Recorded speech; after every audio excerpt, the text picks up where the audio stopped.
So guys, welcome to the Aussizz Migration and Education Consultants Conclave 2021, and you have tuned into the Teaching and Social Work and PR Pathways. Now, my name is Ashwin, and I work with Aussizz Sydney, and I will be your coordinator, session coordinator for the day.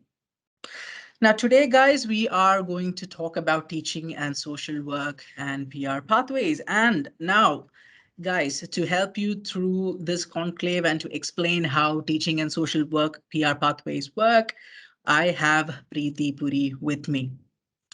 Now, Preeti is a registered migration agent from Aussizz Group in CBD. Now, she is a veteran in the migration industry, guys, because she has over 12 years of experience, and she is very well versed in employer sponsorship visa and general skill migration. And she has a knack for the AAT and MRT for employee sponsored visa refusals.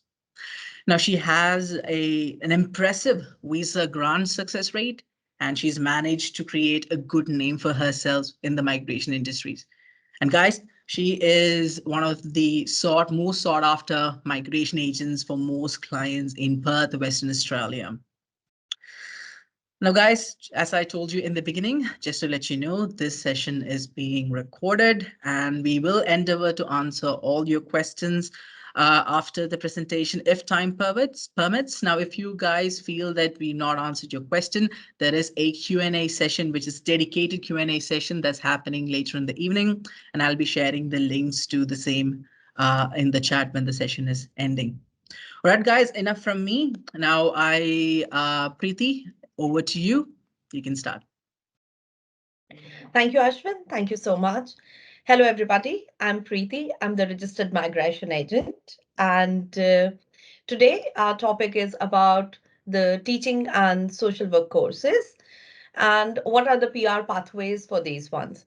So initially, I will be talking about how to get the skills assessment for the teaching and the social work. And then further, what are the different states, or what are the 189 or the 190 or the 491 visas which you can obtain once you take the teaching or the social work courses within Australia, or if you have done overseas these ones. All right. Then first of all, I will be talking about the skills migration assessment requirement, which is required for the teachers. The foremost thing is that to get the skills assessment requirement for these ones, there are the different occupations, and the minimum requirement for an English, that's the most important thing, which is overall 7.5, and it only can be the IELTS requirement only. You cannot sit for a PTE test and give the skills assessment with the PTE outcome. The reading has to be minimum 7, and the writing, speaking, and listening has to be minimum 8 with an overall 7.5 bands. If you have got one or the other band which is less than this, then it will not be as applicable to that. There's an exemption for sitting for an English test, which is if you have studied for 4 years full time in higher education at any universities in Australia, Canada, Ireland, New Zealand, UK, or USA, then you are exempted to sit for this English test. Then you are meant to meet the requirement for the English. The another most important requirement for this one is that you need to provide an evidence of supervised teaching practice. Now, what this supervised teaching practice is, this is the when you are undertaking your course of your education. Let's say you have done a bachelor's of education or master's of education, and or the postgraduate diploma of an education. Then when you are providing those ones, there's a supervised training that must be that is there for the 40 days. These 40 days of a supervised training, if you have not done it, irrespective of whatever experience you have it, you will not be able to get the skills assessment outcome positive. So it's a very important one. Let's say that I have done my bachelor's of science from India, and after that I've done my B.Ed from India. I'm here, I'm doing some master's in project management. I want to get my skills assessment done from AITSL as a teacher. For this one, first requirement is going to be in English, which I just said. And then when I was doing my B.Ed, the evidence of supervised teaching practice is we have undertaken while doing my Bachelor's of Education study in India. That must be minimum of 40 days. If that's not done, then you will not be able to get your skills assessment. And the letter has to come directly from the university which is affiliated to your college. For example, I've done my B.Ed from DAV College, affiliated under the Kurukshetra University, for example. Then I need that letter that I have undertaken this supervised practice training. That letter must be issued by the university, not by the college. All right, Now, Preeti, sorry to interrupt you here. I'm just going to yeah. share the presentation. Okay, so we were talking about the supervised practice. And now this is required that it must have been undertaken when you were doing your studies only. Anything which you have done without those ones, then it can't be considered as for the skills assessment purpose, right? Now, this skills assessment, even once you have undergone for this, the outcome that you can get is as a secondary school teacher or an early childhood teacher. Both of these skills assessment are under the long-term list, for which means that you can apply for the graduate visa for these ones if you have got a skills assessment for this, or you can apply for a 189 visa. For a 190 visa also, you can apply if your occupation is under the long-term list or under the short-term list. Now, these skills assessments, once you have got it, you can even apply for the different state nominations also, like a 190 or a 491 visa. For a state eligibility for an early childhood teacher, there are the different states which are open for a 190 and a 491. There are a couple of states which does the Dharma also. Now on this screen, if you can see the ones which are the green ticks, these are the states which are doing the state nomination for the early childhood also. I'll be talking about the in details about what are the states requirement once you have got a full skills assessment in my next slides. When I will finish my about the social worker, I'll be in details talking about all the state nomination requirements also. These are the states which are eligible for the primary school teacher, where the green ticks are, then again the primary school teachers that can also apply for this. You could see there are only Northern Territory or South Australia which is open for the primary school teachers. Even this primary school teacher is not on the long term list also. Only the early childhood teacher or the secondary school teacher are in the long term list. So probably if you are looking forward to do and undergo the course of a teaching, look for the courses which go towards the early childhood or the secondary school teacher, because the primary school teacher courses are not going to lead you or give you a lot of permanent residency pathways later once you finish your studies. Again, these are the point system which you have to meet when you have got your skills assessment outcome. I'll revise the skills assessment outcome pathway again, which is you need your English requirement minimum with 7.5 overall, with no less than 7 in reading and 8 in writing, speaking, and listening. Once you have got this outcome, you must have got a study which is equivalent to an Australian bachelor's of an education. If you have done your studies in background as a bachelor's in science and after that you have done your B.Ed, then you can go for the early childhood or for the secondary school teacher also. If you do not have a science background, then it's probably only the early childhood that you can go with it. It is very important for an applicant to finish the evidence of a supervised practice training, and once they have done those ones, then only they can apply. Even if you have got a lot of experience but have not done the evidence of supervised training practice during your studies, you will not be eligible to get the positive skills assessment.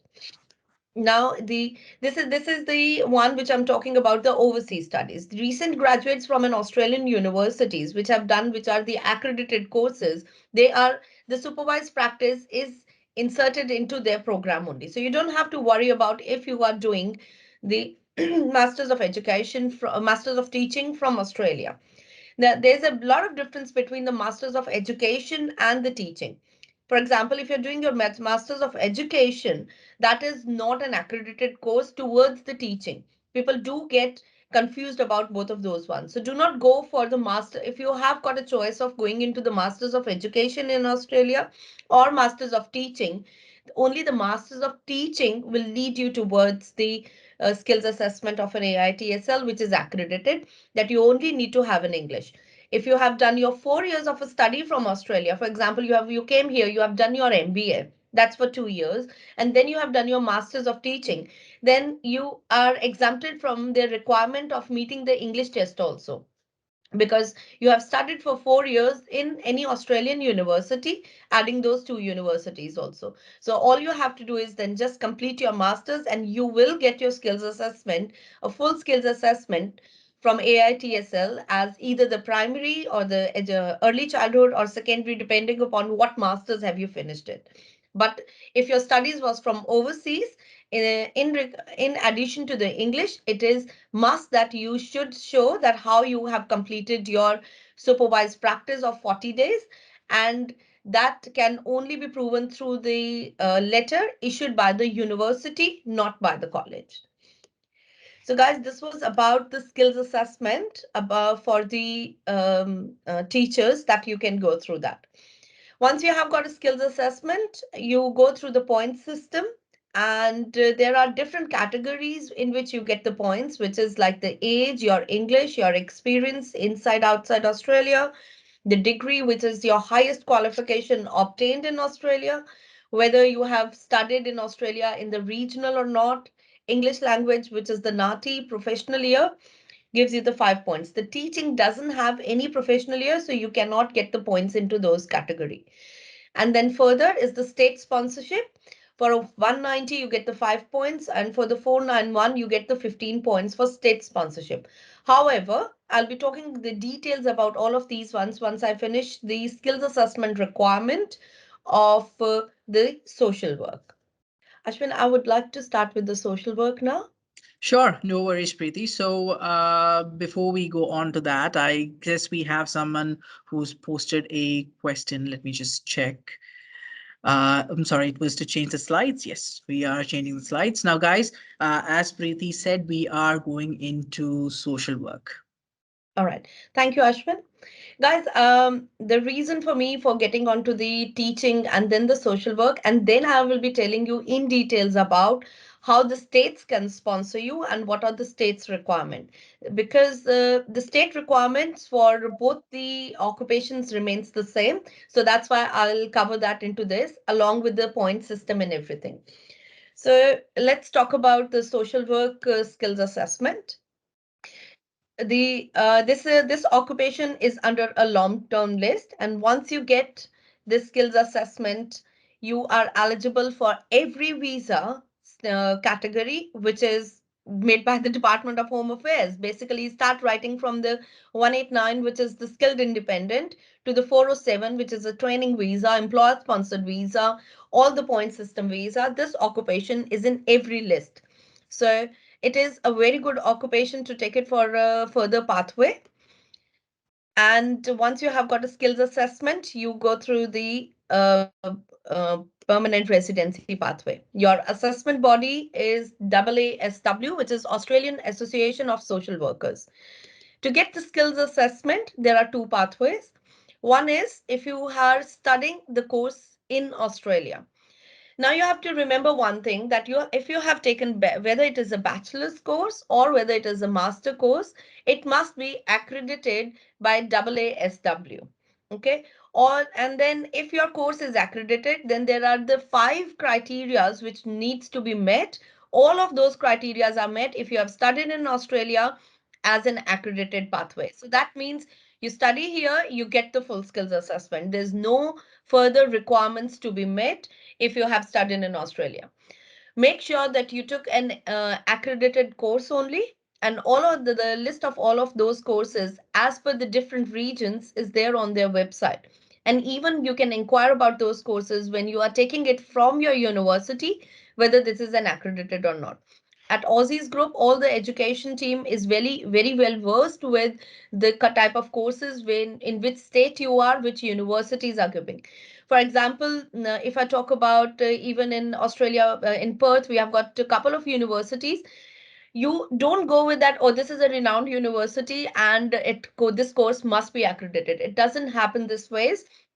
We have got the universities which are too good, but their some courses are accredited, some are not. So make sure that you do inquire about the accredited courses if you're studying in Australia. For the people who have already studied outside of Australia, then there are the 5 criteria under which they can meet the skills assessment requirement. The criteria number 1 is that their qualification must be specific qualification in social work. So, bachelor's in social work or master's in social work from India, yes, because it is there the 65% of the coursework must be specific about a social work only. If that's the case, you meet the requirement of a criteria 1. The criteria 2 is that it must be regarded as a professional social work qualification in the country of training.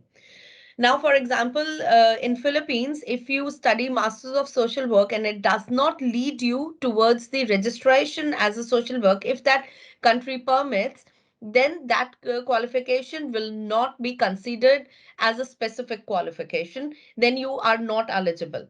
However, if the country does not lead towards any accredited registration towards that profession, then it will be considered as long as your qualification was specific in this social work. The learning outcomes must be comparable to the accredited social work qualifications. Now, there's a CEP profile, which is called as a country education profile of each country. The bachelors of one country may not be equivalent to bachelors of Australia. So it needs to be comparable, and that is only done on case by case basis. So if you just think that there is one course and one subject or one education which we submit and must be accredited or that must come as a positive outcome, it never works like that. It is always on the grounds of the units that you have undertaken, the university, the percentage marks that you have it got, and the profile of that university also. So all you have to do is you have to apply with all your degrees and certificates, and accordingly they will compare, and along with the syllabus. Sometimes they could ask you for the syllabus, that what were the units and what were the unit outlines that you have undertaken, because you need to have an in-depth knowledge of the social work qualification when you are going for a skills assessment. There's an additional requirement for an overseas international qualification to have 980 hours of a placement. This placement can be while studying or after the studying. This is as a requirement of this is a requirement of the skills assessment body. If you have not undertaken these 980 hours, then you will not be given the skills assessment. Again, there's an English requirement for this one, which is 7 overall in 1 or 2 sittings, which is great. Now, sometimes I have given an English academic, and again in this one also no PTE skills assessment is accepted. So it has to be English academic only. 7 overall. I have got 6.6, 6.5, 7, and again 6.5. So my overall score is 6.5 in those ones. However, I go for another sitting and I've got a 7 in those ones. We can use 2 of those required scores to make it as a 2 different sittings, which must be taken within the 6 months. The one English test and the another English test cannot be more than 6 months apart from each other if you're using 2 tests to take one outcome. There's again an exemption for an English, same like the teaching for this, that secondary education must be in English and the territory also must be in English from the English speaking countries. So this is the 5 years of your secondary and your territory education. And the countries are Australia, Canada, New Zealand, Republic of Ireland, South Africa, United Kingdom, or USA. So 5 years of study. However, there was 4 years of a study in the teaching one. There was 7.5 in the teaching, and this is 7 overall for the English requirement for the social work. So 980 hours of a placement here, however, 45 days of a supervised training. So more or less, the requirement remains the same. It is just that the criteria of English is a little bit higher or a lower, but you can go for any of these 2 courses, and that leads you towards the residency And yeah, the assessment fees for the social worker, they're quite expensive, and that's the reason I have put it into those ones. They're about $2,000, where you only get it checked whether your qualifications has been accredited or is equivalent to the AASAWA standards or not. So basically, if you have got a 980 hours of a placement or a work experience and all, then you should try with the going with an whether your qualification is accepted by them or not, and it cost about $2,000. Duration of an assessment is 3 to 4 weeks when we go for a full skills assessment. And then is the temporary work visas. Very rarely we need the skills assessment for a temporary graduates, because if you're going with an MLT LSL list and you have done a 2 years of a study, then you don't need a skills assessment. It's very rare circumstances where people need the temporary graduate visa skills assessment, which is just the provisional. For the provisional assessments, you don't need the placement of hours. Now, guys, this was about the social worker skills assessment, that how you get it, whether you have got an Australian qualification or whether you have got an uh, overseas qualification. So the criteria is more or less, there is no experience required other than your supervised training or your placement hours. Once we have got any of these skills assessment, you are eligible to apply for these three visas, which is the 189. Eligibility to lodge is 65 points, but don't go with that. This is the lowest points on which you can just lodge an expression of interest. We have not seen any invites at 65 points for a social worker or a teacher. It goes about between 90 points for a 189. What a 189 visa is, that's a skilled visa which is just on the grounds of your own points that you are meeting, right? On the grounds of your age, education, whether you are married or single, what the spouse has done, and what's your highest qualification, what's your Australian or overseas experience. Based on those ones, you get those points. And this is only on the basis of merits. You do not take any points from the state or your relatives. The minute you take your points the state from the state and relative, the criteria or the subclass changes.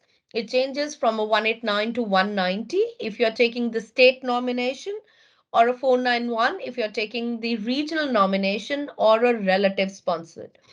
People do come and say me that for a 189, they are meeting 100 points by adding the 15 points of the relatives. The minute you add the 15 points of a relative, your subclass changes from a 189 to a 491, which is the provisional permanent residency. Right. As I said, there are three types of the skilled visas. The independent, where all the points are yours. You do not take any points from anywhere. Then there's a 190, which is the state nomination. State gives you 5 points. You need to meet the criteria of the state, and every state has got a different criteria, which I'll be talking up in my next slides. And the 491 is a provisional permanent residency, which is all about your skilled visas provisionally, that you have to meet the requirement of living and working in that state where you have got the in any regional state for 3 years before applying for the permanent residency. Right.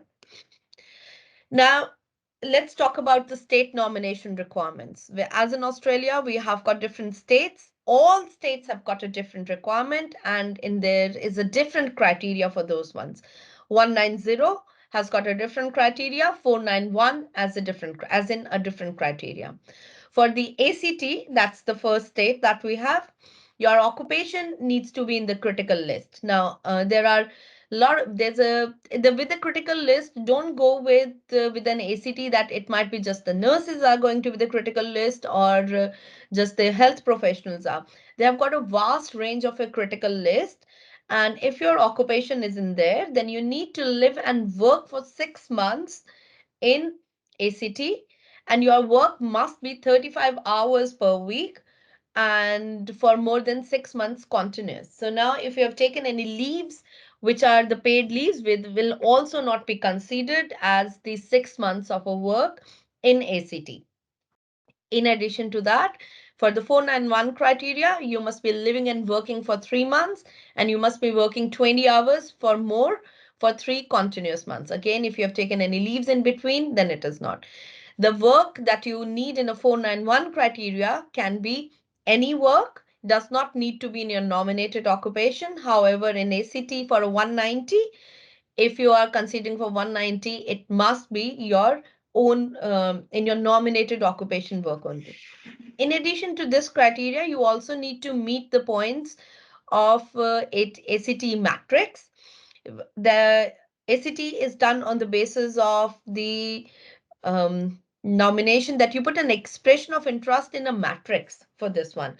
ACT, in addition to the department point system, which is about which I talk you about a 65. ACT has got its own matrix also. So you lodge the matrix, and based on that matrix, there is the minimum points also you have to meet. And then on the basis of those points also, let's say I have got a 6 months of a work, and I have met the critical list criteria. I'm living in ACT, but in matrix, I'm just making 20 points or 30 points or 40 points. I will not be invited because that's too less for that. All right. So the matrix points also keeps changing in every round. But as long as you have lived there, you are into the critical list, you are working, and your spouse also has got a good English, then there are the chances that you meet the ACT matrix points also.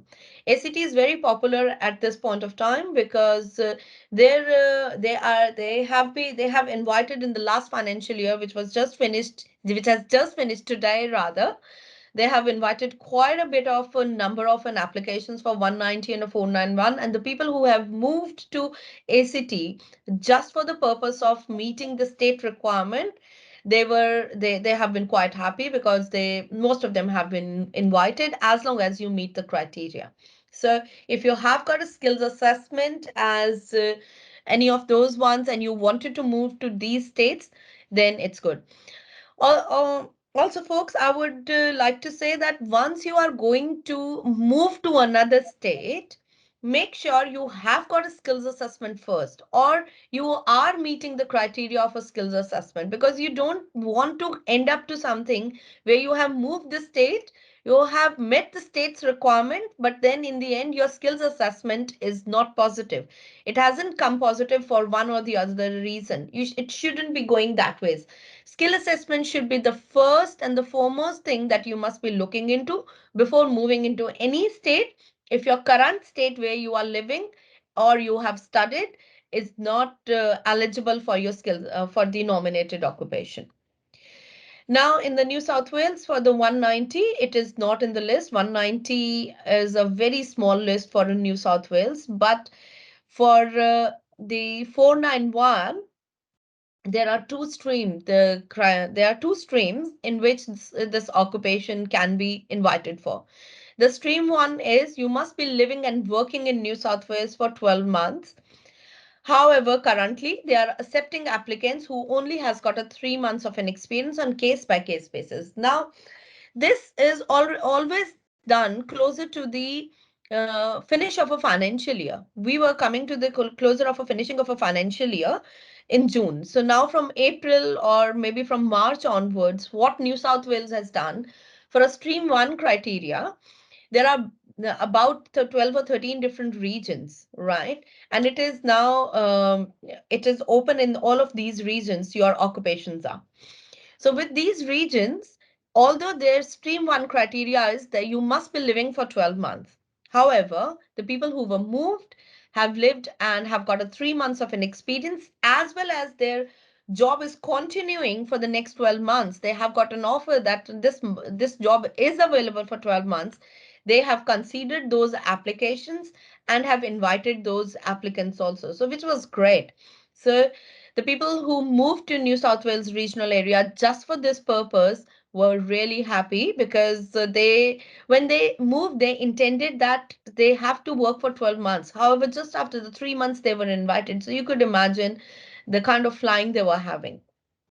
Another criteria is the stream two, which is the studies must be completed in the New South Wales by living and working within the last 2 years. If you have finished your studies in the regional area of the New South Wales, then you are eligible. You do not need to meet the STEAM 1 requirement, which is the working in that occupation. Now, the next state territory occupation I'll be talking about is the Northern Territory. NT has got two different kind of criterias, which is the ones for the graduates of NT. And for a 190 criteria, they must have must have studied at least for 2 years in Northern Territory and must have resided 6 months continuous after the course of a completion. So the minute you have finished the course, you are not eligible to apply. You need to wait for the 6 months to apply, and you have to demonstrate the genuine efforts to obtain the employment. So these things are being basically done by the research that you have done, that what kind of jobs are available, applying for different industries, the recruitment websites that you could show that how many times the position that is being listed for you on your nominated occupation has been there.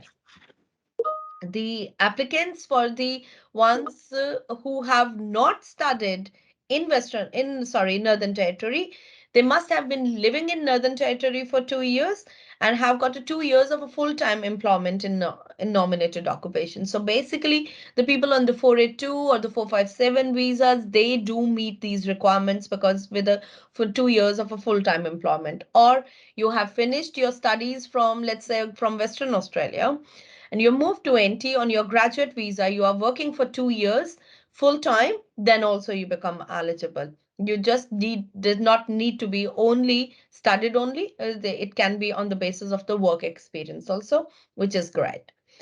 Now we talk about the 491 criteria, which is the provisional permanent residency. The ones who have completed the courses from NT graduates but were not able to live in NT for the 6 months after 2 years of a study will get a 491. So what I'm trying to say is, let's say, for example, I have finished my studies from NT and on a graduate visa, I have moved to another state and I have not been able to demonstrate either my genuine efforts to obtain an employment, or for any reason we have not got the 190 for this, then they are being invited for the 491 visas. So I'm an NT graduate, I moved to another state, and then I'm still eligible, but not for 190, for the 491. And this does happen. I give you a very small example of a community services course where the applicant has studied the 2 years of a community services, but that was a non-accredited qualification. Now, the only way the applicant can get the skills assessment was on the basis of the accreditation. So the applicant moved to another state where the same qualification was accredited, got all the credits of what he has studied in NT, studied in another state for 6 months and went back to NT. He was offered the 491, obviously, because it was more than 6 months that he hasn't applied for under the NT graduates. So these things do happen, and even if you have studied in NT for 2 years. Now, the other NT requirements are, if you have not studied, then applicants living prior to 1st of July 2020, 6 months they must be living, and 6 months of a full-time employment. The ones who have moved to NT after 1st of July 2020, the requirement is 12 months of a living with 6 months of a full-time employment in the nominated occupation. Their full-time is considered at 35 hours. Lots of people, they say they are on their student visas, but so unfortunately they do not meet the requirement because it must be the full time. They are not considering it anyways without the full time requirement. Now the next is the Queensland. Then for the Queensland, your occupation needs to be on the priority migration skilled occupation list, which is PMSOL. Then you are invited for the 190. And again for the 491 also, currently inviting only PMSOL list only. So for the Queensland, the 190 and the 491 criteria is basically on the methods of how long you have been living over there and how long you have been working. Once you apply for an expression of interest, the Queensland Migration can invite you for a 190 or can invite you for a 491. Currently, both the occupations are not there in the list for that. Now, South Australia. South Australia has got a lot of different criterias and a lot of different this one, so we'll go with this. South Australia graduate pathways. You must have studied at least for 46 weeks, which is the crack course registered. Now, what the crack course registered is, it is not a course that how long you have taken to finish the course. It is about how long the course was registered with the ESQA, which means with the Department of Education. Your course must be registered at least for 46 weeks. And if it is, then you meet the requirement of that, one of the requirement under the graduate pathways. The 50% of the course should have been completed in South Australia. So if it is 2 years of a course, 1 year, if you have done from Western Australia, you move to South Australia, that's the 50% of the course that you must be there. You must have resided at least for 1 year, and you must have continuously resided. It is not, let's say that I'm doing my master's, the first 6 months I have studied from South Australia. I moved to Western Australia. I did my semester 2 and the semester 3. And then I moved back to South Australia and did my semester 4. So technically, you have done 1 year of a course in South Australia.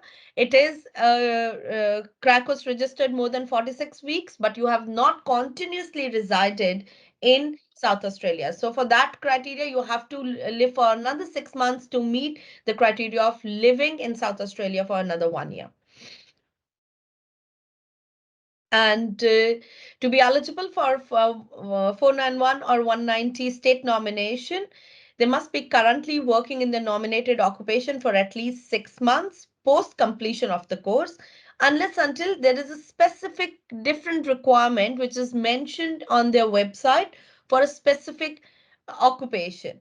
Let's say, for example, there is an occupation for an engineer where they would say they need 12 months of a skills, 12 months of an experience rather than the 6. Then you have to meet that criteria.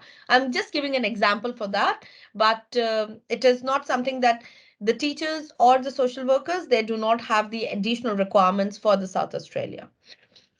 Then we have got a pathway of currently working in South Australia. You must have an occupation in the South Australia subclass 190 occupation list and 18 months of an employment in your occupation for a Greater Adelaide or 12 months in a regional South Australia. That's the requirement for a 190 visa. That if you have not studied, you have moved to South Australia, then you need an 18 months from the Greater Adelaide, which is the metropolitan area, or the regional South Adelaide, which is the regional area of South Australia. Now we have got, this was the criteria for the 190. The 491 criteria is again the same for the graduate pathways, which is the 46 weeks of a course.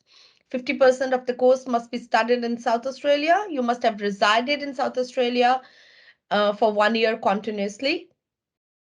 And your course must meet any requirement for a minimum qualification level for your occupation. What does that mean is, let's say that my nominated occupation um, is teacher, right? But in South Australia, I have done a community worker course, which is the diploma of 2 years. Then this is not meeting the minimum qualification level of my occupation. If the minimum qualification or level of my occupation is bachelor's, that I must have done the bachelor's in South Australia, not any other course, not any other lower level of a course, right? So even if you have done, you are a bachelor's of for a teaching, but you have studied the social worker, you will be eligible because you are meeting the minimum level requirement, which is the bachelor's. Whether it is into the same occupation or not, that doesn't matter, but the level of the study must be the same. And for the 491 or 190, must be currently working for at least 3 months post qualification for a 491 criteria. If you are not working as a social worker, but as a care worker or a support worker, you need 18 months of an employment or 12 months in a Greater Adelaide or 12 months in a South Australia. So that's again here, that's the additional requirement which is to be met by the candidates if they are not working highly relevant to their field as a social worker. And then there is a working pathways where you have not studied in South Australia, then you must have an occupation in the South Australia occupation list and have got a 6 months of an employment in nominated occupation criteria. So your path, you need to have an occupation in the 491 list of currently working, and 6 months employment is requirement. So if it is a 12 or an 18 months, you can be given the 190 visa if you have got the employment, or 6 months will give you a 491 visa. Next is the Tasmania, the category 1 for the state nomination, which comes as a Tasmanian graduate. You must have done 92 weeks of a course, which is equivalent to more or less of a 2 years of a study. So 92 weeks crack course registered course takes about 2 years. And you must be resident in Tasmania for 2 years. That's as simple for a Tasmanian graduate. Category 2 is for working in Tasmania.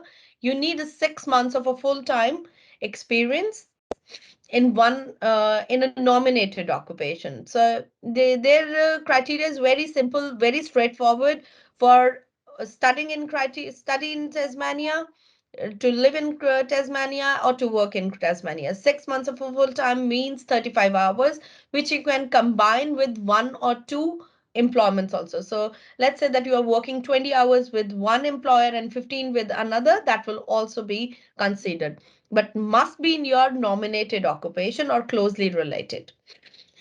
For a 491, it's a 40 weeks of a crack course registered, which is equivalent to 1 year of a study, and must be residing in Tasmania for 1 year. We have seen people who have taken the online study from Tasmania and has been living in another state. They eventually are not going to meet the criteria, although they have finished the 491 study requirements, but not the living requirements. So you must be living and studying in this one.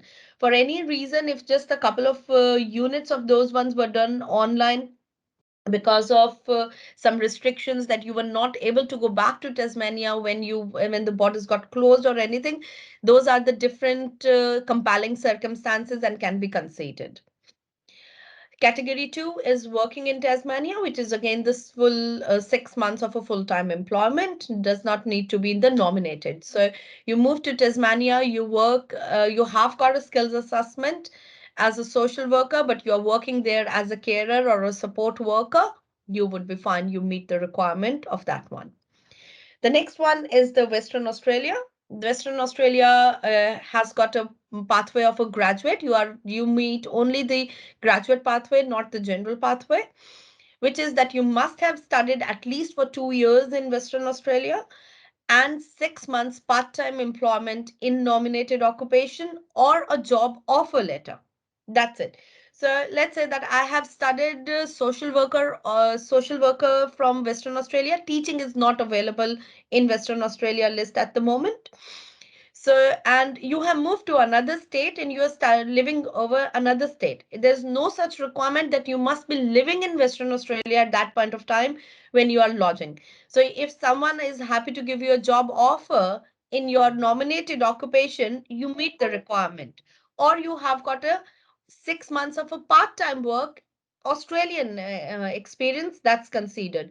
So even if you are not, if you have just only studied in Western Australia, but working in another state, you are still eligible. You have studied in Western Australia, living in another state, but someone from Western Australia is offering you a position, you meet the requirement. The study which you have done in Western Australia can be of last year, can be of this year, can be 10 years ago, does not matter. So they are flexible from when you have finished your studies. In addition to this one, I would also like to talk about the Victoria State nomination.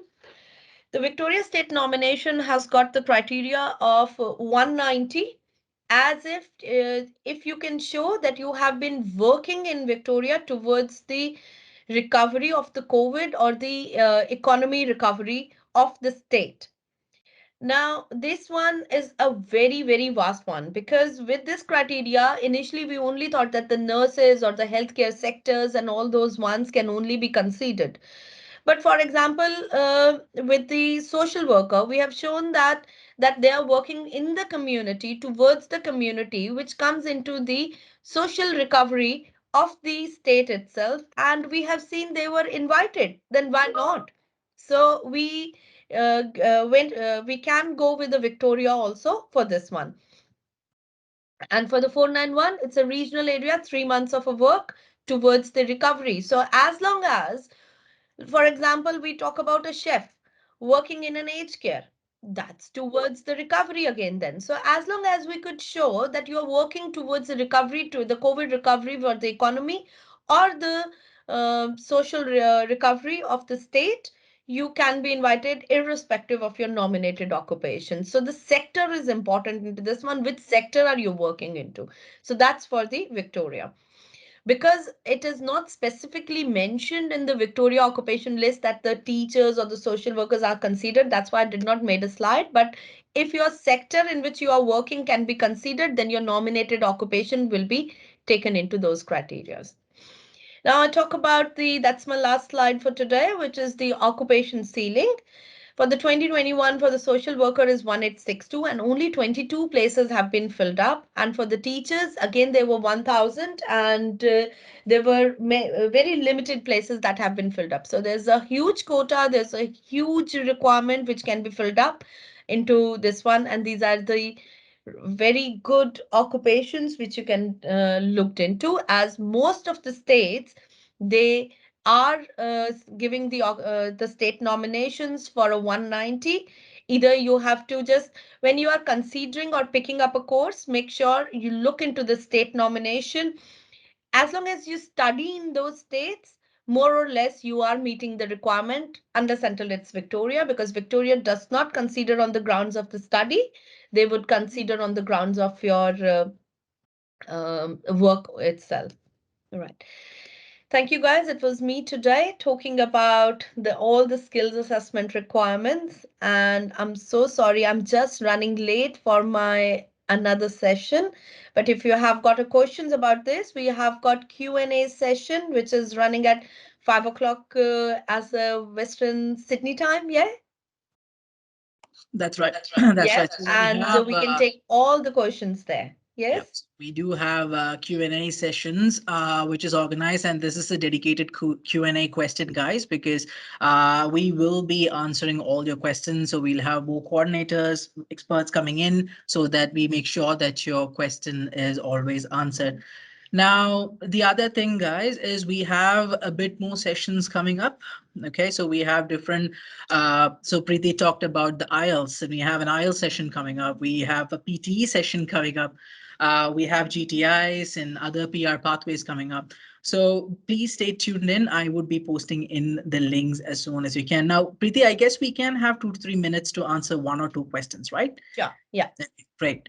Now, the question is, so okay, we have one question. Where are we able to find the postcodes for regional areas? I guess this is related to migration. Yes. Okay.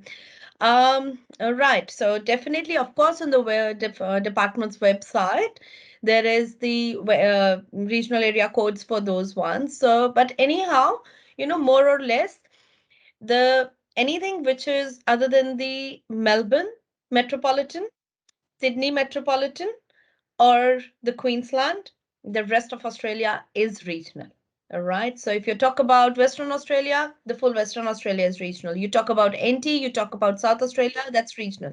But if you go into the specifically for that state, let's say, for example, although the full South Australia is regional, but the South Australia says that you must have either worked for 18 months in the metropolitan Adelaide or 12 months in the South regional.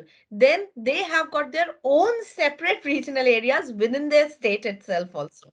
So it all depends upon what regional area are you after. Are you after the federal government regional area? Then it is more or less all the states other than Melbourne, Sydney, and Brisbane.